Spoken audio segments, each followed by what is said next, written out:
অবশেষে কানাডার প্রধানমন্ত্রিত্ব এবং নিজ দল লিবারেল পার্টির প্রধানের পদ থেকে পদত্যাগের ঘোষণা দিয়েছেন জাস্টিন ট্রুডো। সোমবার অটোয়ায় নিজ বাসভবনের বাইরে এক সংবাদ সম্মেলনে এ ঘোষণা দিয়েছেন তিনি। তবে ট্রুডোর পদত্যাগের ঘোষণার পরপরই কানাডা নিয়ে এক বিস্ফোরক দাবি করেছেন নবনির্বাচিত মার্কিন প্রেসিডেন্ট ডোনাল্ড ট্রাম্প। ট্রুডোর পদত্যাগের ঘোষণার কয়েক ঘণ্টা পরেই কানাডাকে যুক্তরাষ্ট্রের অঙ্গরাজ্য বানানোর ইচ্ছার কথা জানিয়েছেন ডোনাল্ড ট্রাম্প। সোমবার নিজের সামাজিক যোগাযোগ মাধ্যম ট্রুথ সোশ্যালে দেওয়া একটি পোস্টে এ ইচ্ছা জানিয়েছেন ট্রাম্প। সেই পোস্টে ট্রাম্প জানান, কানাডার অনেক মানুষ আমাদের ৫১তম অঙ্গরাজ্য হতে পছন্দ করে। কানাডাকে টিকিয়ে রাখার জন্য বিশাল বাণিজ্য ঘাটতি এবং ভর্তুকির চাপ যুক্তরাষ্ট্র ভোগ করবে না।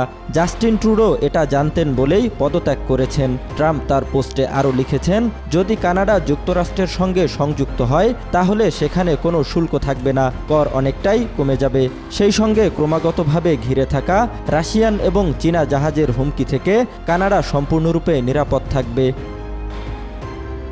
প্রেসিডেন্ট হিসেবে নির্বাচিত হওয়ার পর ট্রাম্প ঘোষণা দেন, ক্ষমতা গ্রহণের প্রথম দিনেই তিনি কানাডা থেকে আমদানিকৃত সকল পণ্যের উপর ২৫% কর আরোপ করবেন। ট্রাম্পের এমন হুঁশিয়ারি বার্তার পর গত ডিসেম্বরে যুক্তরাষ্ট্রে ছুটে যান ট্রুডো। সেই সময় ট্রাম্প ট্রুডোকে বলেন, কানাডা চাইলে যুক্তরাষ্ট্রের অঙ্গরাজ্য হতে পারে। ট্রাম্পের এমন মন্তব্যের পর গত মাসেও জাস্টিন ট্রুডোকে তার দেশে বিভিন্ন প্রশ্নের মুখোমুখি হতে হয়েছিল। তবে ট্রুডোর পদত্যাগের ঘোষণার পর ট্রাম্পের এমন বক্তব্যের জেরে প্রশ্ন উঠছে, তাহলে কি সত্যিই যুক্তরাষ্ট্রের ৫১তম অঙ্গরাজ্য হচ্ছে কানাডা?